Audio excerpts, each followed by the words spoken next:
Peter Pan is this magical boy.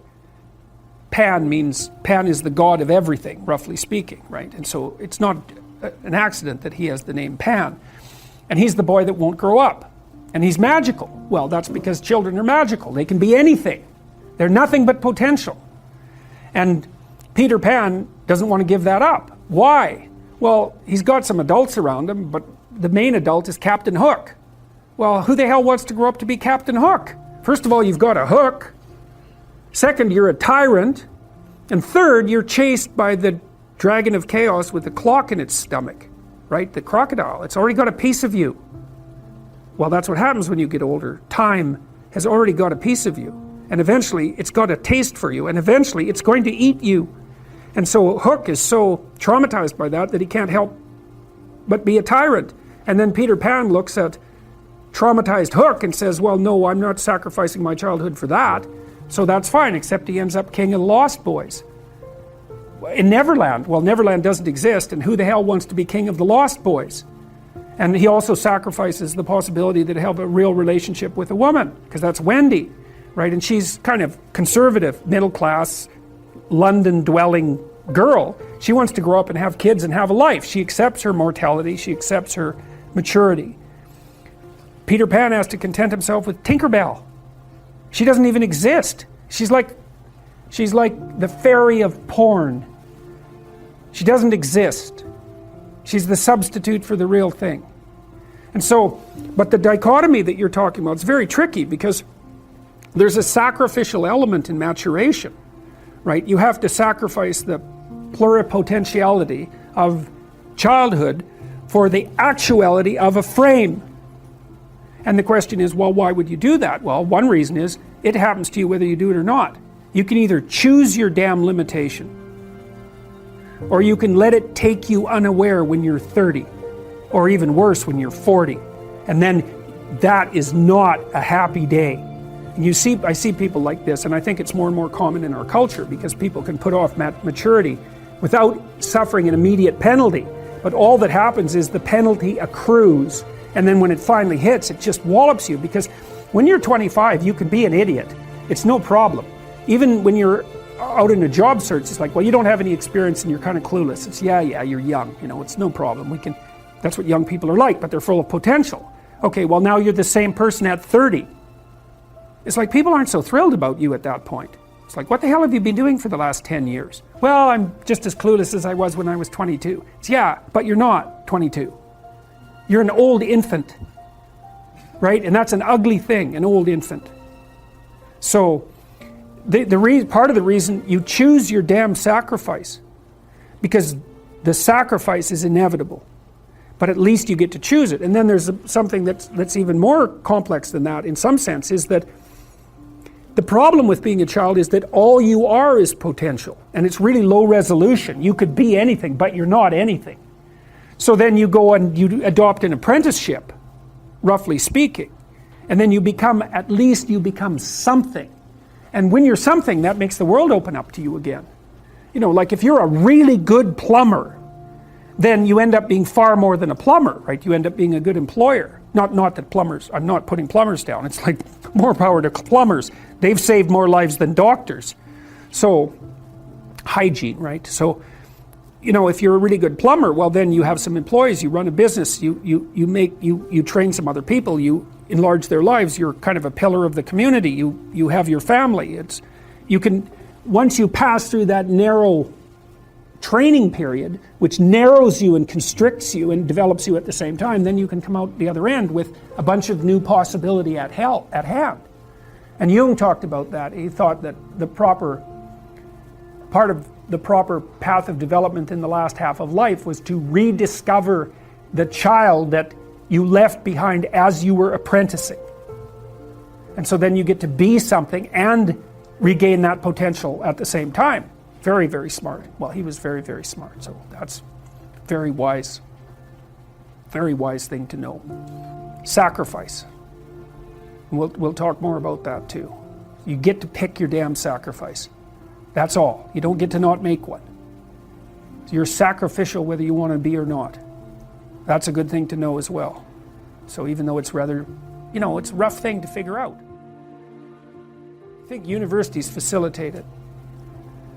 Because you can go to university to not be something instead of going to university to be something. And it's Pleasure Island. And the price you pay for it, especially in the US, is debt. And you're enticed into it because the administrators can pick your pocket. So they rob your future self while allowing you to pretend that you have an identity. Right? Very nasty. And you can't declare bankruptcy with your student loans in the US. It's indentured servitude. And it's precisely Pleasure Island. It's exactly that. And so tuition fees have shot way out of control. And part of the reason that universities don't make more demands on their students and let them get away with all the things they let them get away with is because they're basically, why the hell would you chase them out? They're $100,000 or more. So they can do whatever they want as long as you get to sell them to the salt mines. Right. So, and it's not the only reason, because the other thing that's happened is that the rate of technological transformation is so fast now, and the rate of turnover of things is that it is genuinely harder for people who are, say, 18 to 20. When I was a kid, roughly speaking, the kind of rough patch for life was probably 14 to 17, something like that. Now I think it's 18 to 25. Something like that. And I think the reason for that is that all the jobs that the bloody hippies complained about being doomed to in the 1960s have now disappeared. Their problem was, oh my God, I'm going to go have to work for a corporation and get a salary for the rest of my life. And then I'll just end up in it with a pension and that'll be my whole life. It's like, well, it seems like a lot better deal than an endless round of part-time Starbucks jobs. So, some of it is that. There's a space now in our culture that is lacking for people to make that transformation from adolescence into adulthood. And so it's the cost of that is forestalled. It's not a good thing. It's not a good thing. One of the things you can be virtually certain of in life is that you don't get something you don't aim at. And one of the things that's interesting about that is often people will keep their goals fuzzy. Because one of the problems with specifying your goals is you specify your failures. Right? If the goal is really fuzzy, you're not sure when you fail, and then you can fool yourself. Really, but you can kind of keep it foggy. But you make your goals sharp and clear. Then, well, first of all, then you know what to aim at. And what's interesting is, your brain is set up so that it reorganizes the world around your aims. And that's not, I've also written about this in 12 Rules for Life quite extensively, and that's not a metaphor. Like, we don't see much of the world, because there's a lot of the world and there isn't much of us. And so we see what we aim at, we aim with our eyes. And here's an example. So, like, great apes don't really have much of a white in their eyes, but human beings do. And the reason for that is that we've evolved to detect where everyone else is looking. And so if I can't tell where you're looking, I don't know what you're up to. And then, well, over time, that means I can't read you as well, and we're more likely to get in a dispute, and one or the other of us is more likely to get killed. But it also means that your probability of finding a successful mate decreases. So we've evolved to have this very, very visually evident eye. And so when we're looking at each other, we're always looking at our eyes, because then we can tell where someone is pointed, and then we can tell what they're up to. And so we're hunting creatures, like we're aiming at a moving target and trying to track it all the time. And so you have to specify your aim, and the Future Authoring Program helps people specify their aim. And it's more than one aim. It's like you have a highest aim, which you might say is to be a good person. And then I would say, well, there's a more elaborated aim than that. It's like you want to be able to constrain malevolence and work to decrease suffering. It's something like that. That's the highest aim. And then you have to decompose that into the things you do each day, so that there's a definite connection between all the micro actions and the macro aim, and then that gives dignity to what you're doing.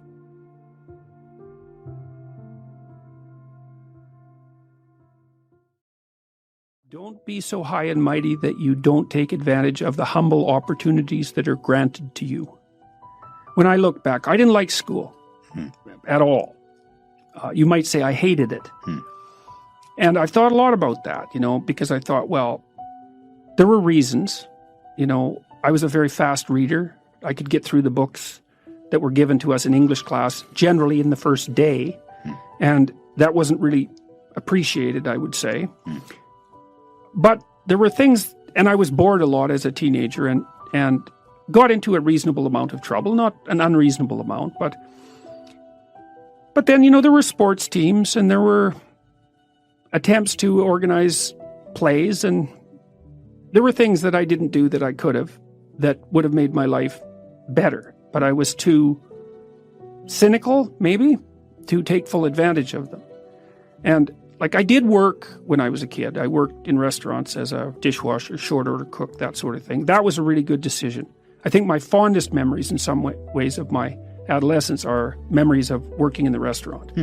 Life is very difficult, and in order to thrive with this difficult life, if an opportunity is presented to you, you shouldn't be so arrogant that you dismiss it. And it's really easy to be arrogant as a teenager, especially if you're smart, because you think, well, I'm smarter than everybody else. It's like, actually, no. There's lots of people that are a lot smarter than you. You just haven't met them yet.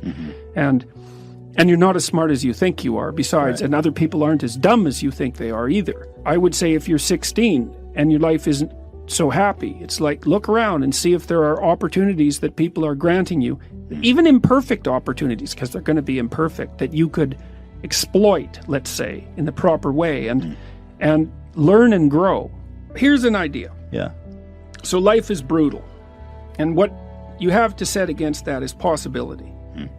And you might say, well, life is so brutal that you have to utilize all the possibility that comes your way. So an opportunity manifests itself and you turn it down. You ignore it, you let it drift away. It's like, that's one thing that you had against the horror of existence that you let go of. You let go of 10 of those things, man. You're on the street. Right. And it's no fun there. And it doesn't get better. And so there is a possibility that if you utilized all the possibility that was offered to you, that your life would be straight and clean and engaging and acceptable and positive. And that's worth finding out if that's the case, because it might be true.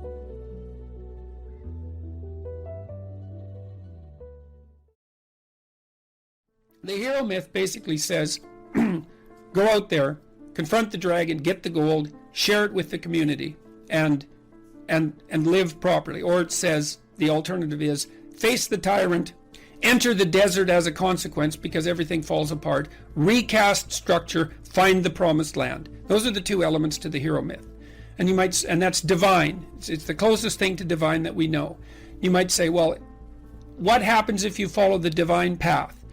And the answer might be, well, everything turns out perfectly because God is on your side. It's like, no, that isn't what happens, because things don't turn out perfectly. It's your best bet. It's your best strategy, right? That's the thing.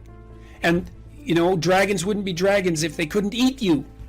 And so, but that's okay. That's okay. And this is something I found so useful about the biblical stories, especially about the Abrahamic stories, which I didn't know that well till I lectured about them last year. God calls people to the adventure of their lives. And so you could say, in part, God is that force within you which calls you to the adventure of your life. And it says, get away from your family, get away from your blind and unconscious comfort, and get the hell out there in the world. Well, God calls Abraham out from his fathers, where he stayed far too long, and from his kin, where it's secure. And the first thing he encounters is a famine, and then he encounters a tyranny inhabited by people who want to steal his wife. It's like you think, well, Abraham should have just stayed in bed and ignored God, obviously. Well, that isn't how it is. It's like we're built for struggle, us human beings.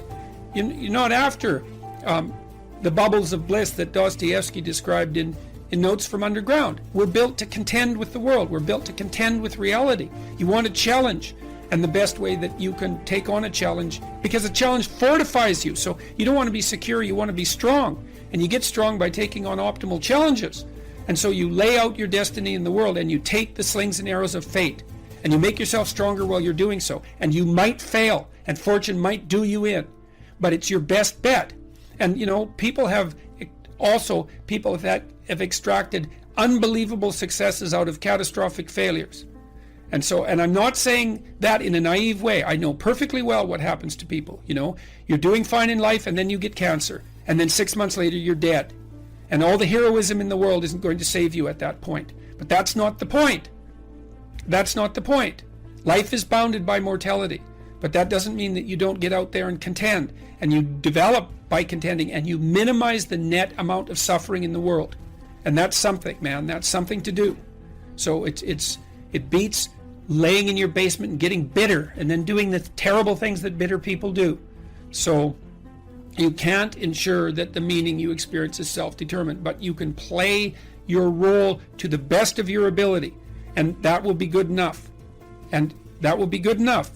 That meaning, the meaning that you'll find in that, I believe, is sufficient to be sustaining, and perhaps even sustaining through the flood. So it isn't that you can avoid catastrophe, it's that you can prepare yourself to deal with it honorably when it arrives. That's what you've got.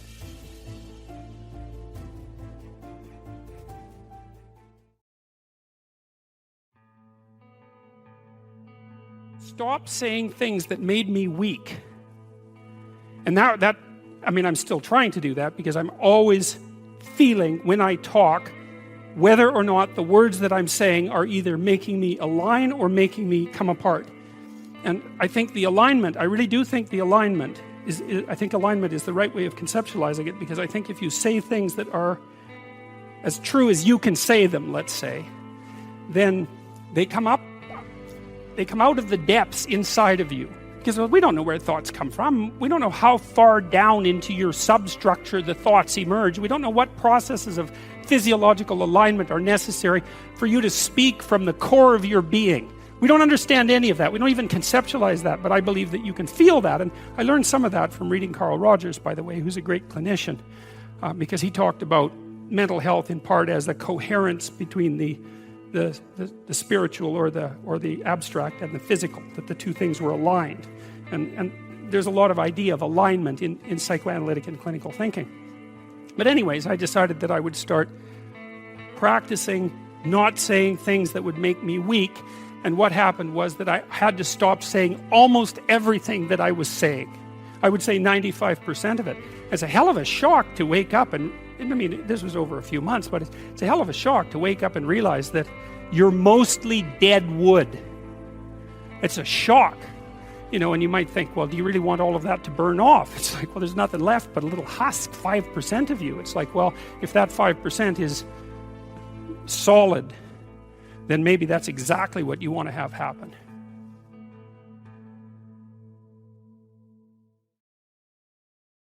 Ask yourself what would motivate you. First of all, don't be studying 8 hours a day, because that isn't going to work and you're not going to do it anyways. Would you start studying 5 minutes a day? Seriously, could you bring it up to 10 minutes a day? What would you have to do for yourself to get yourself to sit down for half an hour a day and study intently? Like maybe you'd have to, I don't know what you'd have to do, like have a beer at 6 o'clock at night or something, or maybe you'd have to go for a walk in the park or go out for coffee. It's like, imagine that you're sitting down with a stupid, undisciplined child and you're trying to get that child to do something useful. And you say, okay, look, I want you to do X, it's necessary, but you can pick how much of it you're going to do, and I'll give you what you want if you do it. Well, ask yourself that and see what happens. So don't try to tyrannize yourself, try to negotiate with yourself and use some reward and see how that works. And start slow, maybe you're not very disciplined and the best you can do is half an hour of studying it a day. Well, start with half an hour. Increase that 5 minutes a week. If you do that, that's a lot. If you do that for a year, then by the end of the year, you'll be studying 4 hours a day. So you could, that's just with 5 minutes a week, right? Because that's 250 minutes in a year. So start ridiculously, pathetically. Study for 5 minutes a day for a week, and then move it to 10. You'll be able to do that. And don't cheat, because one of the things people do is they make a deal with themselves like that. I'm going to study for 10 minutes a day, each day. And then they get into it and they think, wow, this is going really good. So they study for 2 hours, and then they've broken the contract with themselves and they don't trust themselves anymore. And then they don't study for a whole year or well, maybe not, for a month. So, but set your contract. Ask yourself, what could I do to move myself forward to my goal that I would do? And then how could I improve that incrementally? So that's the right way of going about that.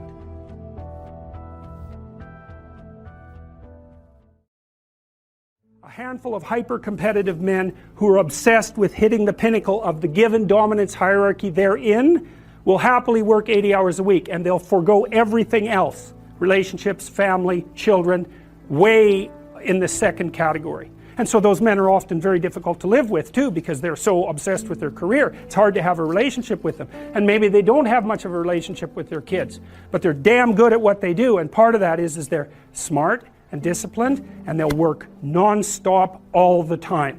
It's like an obsession. And that's the sort of people who run things. Those are the people who run things.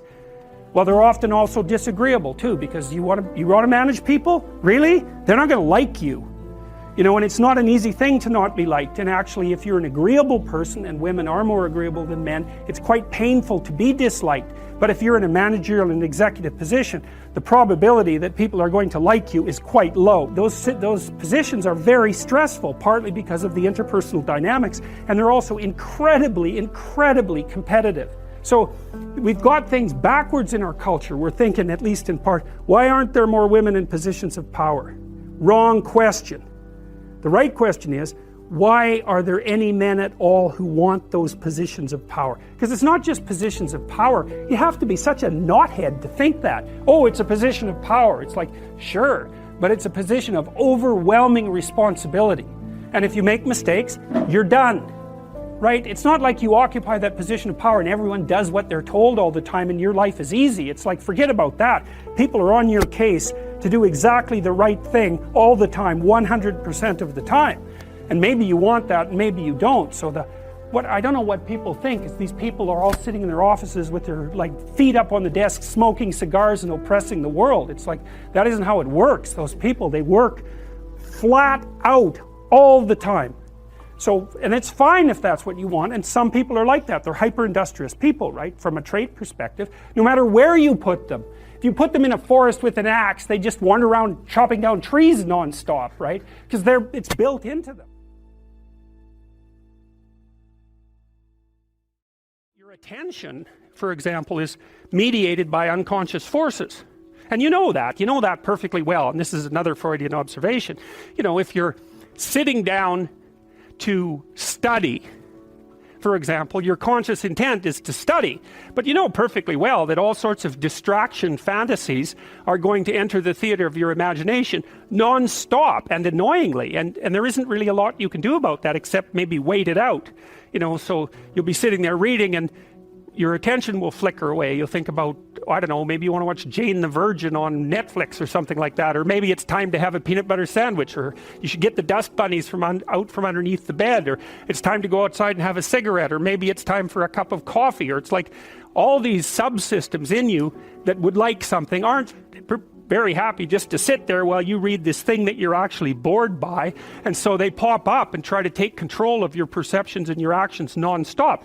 Maybe you think, well, this is a stupid course anyways, why do I have to read this damn paper, and what am I doing in university, and what's the point of life? It's like, you can really get going if you're trying to avoid doing your homework, and then you might think, well, what is it in you that's trying to avoid? Because after all, you took the damn course and you told yourself to sit down. Why don't you listen? Well, because you're a mess. That's basically why. You haven't got control over yourself at all. So there's the memory function of the unconscious, and there's the dissolutive function. That's an interesting one. The unconscious contains habits, once voluntary, now automatized, and dissociated elements of the personality, which may lead a parasitic existence. That's an interesting one. I would relate that more to procedural memory. So what you've done is practice certain habits, whatever they might be, let's call them bad habits, and you like those things to get under control, but you can't. So maybe when you're speaking, for example, you use like and and you say a lot. And you've practiced that, so you're really good at it, and you'd like to stop it, but you don't get to, because you've built that little machine right into your being, right? It's neurologically wired, and it's not under conscious control, and anything you practice becomes that. It becomes part of you, and that's another element of the unconscious, a different part. And then there's a creative part, which is that, well, you know, you're sitting around and maybe you're trying to write something, or maybe you want to produce a piece of art or a piece of music, or maybe you're just laying in bed dreaming, and you have all these weird ideas, and especially in dreams, it's like, where do those things come from? And even more strange, one of the things that's really weird about dreams, and almost impossibly weird, is that you're an observer in the dream. It's like a dream is something that happens to you. Well, you're dreaming it, theoretically, so how is it that you can be an observer? It's almost like you're watching a video game or a movie, but you're producing it, at least in principle, although the psychoanalysts would say, well, no, not exactly. Your ego isn't producing it. Your unconscious is producing it. It's a different thing. It's a different thing. And of course, Jung would say, well, it's deeper than that. The collective unconscious might be producing it. It's, in some sense, it isn't you exactly, or it isn't the you that you think of when you think of you. And that's the ego from the Freudian perspective, the you that you identify with. That's the ego. And outside of that is the unconscious. The id, that's more the place of impulses, and you could think about those as the biological subsystems that can derail your thinking, right? And that govern things like hunger and sex and aggression, and your basic instincts is another way of putting it. And it's a reasonable way of thinking about it, because these are subsystems that you share with animals. You share them certainly with mammals, you share most of them with reptiles, you share a lot of them with amphibians, and even going all the way down to crustaceans there's commonality, for example, in the dominance hierarchy circuits. And so these are very, very old things, and the idea that you're in control of them is, well, you're not exactly in control of them. And I would say the less integrated you are, the less you're in control of them, and the more they're in control of you. And that can get really out of hand, you know. You can be, like with people who have obsessive compulsive disorder, for example, which seems to be, I would say, the dissolutive elements in some sense of the unconscious, the way that it's portrayed here. Poor people with obsessive compulsive disorder, they can spend half their time doing things that they can't really control, and they have very strong impulses to do them, and it's very hard on them to block them, you know. They'll almost panic if those things are blocked. And then you have people with Tourette's syndrome, you know, that they'll be doing all sorts of weird dances and spouting off obscenities and imitating people without being able to control it, and sometimes a little bit of antipsychotic medication can dampen that down, but it's as if there are these autonomous semi-spirits inside of them that grip control over their behavior and make them do things. And you know, you find that to some degree in your own life, because maybe you've become very attracted to someone, even maybe you don't want to be attracted to the person, and then you find yourself, you know, texting them when you know perfectly well that you should be going to bed, and you know, you're in a grip of something, and you can't control it, and that's all part of the unconscious, and all part of what Freud was studying.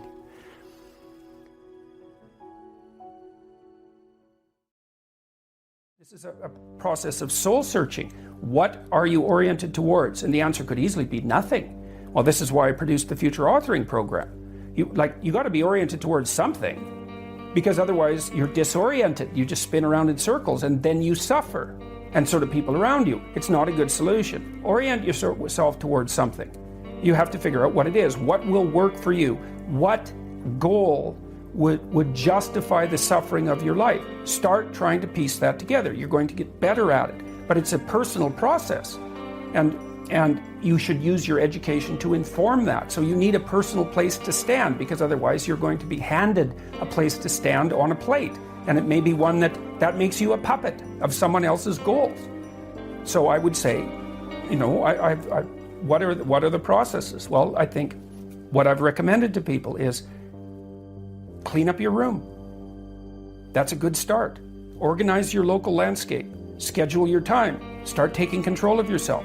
See if you can stop saying things you know to be lies. That's not the same as telling the truth. You don't get to do that to begin with, because you're not good enough at it to even attempt it in some sense. But everyone can stop saying things they know to be falsehoods. They can use their own damn definition of falsehood. Stop saying things that violate your conscience. instead of stop saying things you know to be untrue, because we run into the truth problem. But I would say stop. Here's another idea. Stop saying and doing things that make you feel weak. Just all you have to do is pay attention to that. Some things you do will make you feel disintegrated. It's a physiological sensation. Disintegrated and weak. It's something that Carl Rogers commented on. Some things improve your integrity and some things disintegrate you. Now, the things that disintegrate you, you often do to impress other people, or because you're taking a shortcut, or you're escaping what you know to be your moral obligation. And your moral obligation stems naturally from your aims.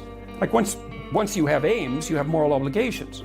They come together because the moral obligation is what you need to do in order to obtain the aim. So, and if you don't have an aim, well then you're aimless, so that's not a solution. So along with the aims come the moral obligations. Then when you violate the moral obligations, you'll have a sense of that violation. It's like, well, you have to stop doing that. Or that's something you could do. You don't have to. You don't have to do any of this. But I would say that's where people should start. You start small. It's not small. You think it's small. It's not small. I had a girl come up to me last night at the end of my talk, and this happens all the time. She said, I started cleaning up my room last year and it completely changed my life. She said, your room is an externalization of your mind. And that's right. That's exactly true. To the degree that you're in your room, the room is you. Now, that isn't how people think, but that's okay. It doesn't matter if they think that way. That's how it is. So straighten up what you can straighten up and quit saying things that make you feel weak. And then you'll know what to do next.